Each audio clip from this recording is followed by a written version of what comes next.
আমার নাম মোহাম্মদ জাকির হোসেন, আমি সিরাজউদ্দিন সড়ক টাউন হল বরগুনার নিবাসী। আমি বর্তমানে সৌদি আরবের দাম্মামে থাকি। আহমদুল্লাহ হুজুর, আপনার কাছ থেকে আমি জানতে চাই, কোম্পানির ডিউটি করতে গিয়ে যে হাম্মাম ব্যবহার করি, হাম্মাম মানে টয়লেট ব্যবহার করি, তাতে অনেক সময় নাপাক পানির ছিটকে পেছনের অংশে অর্থাৎ পাছায় লেগে যায়।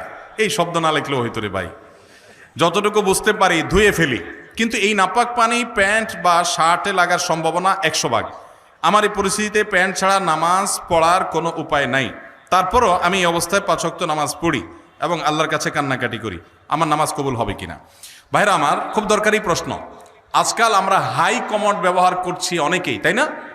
হাই কমোডে বিশেষ করে এই সমস্যাটা হয় যে আপনি মলমূত্র ত্যাগ করেছেন, নিচ থেকে ছিটে এসে উপরে পড়েছে। বড় ছিটা যদি পড়ে তাহলে ওইটা আপনাকে পানি দিয়ে ধুইতে হবে।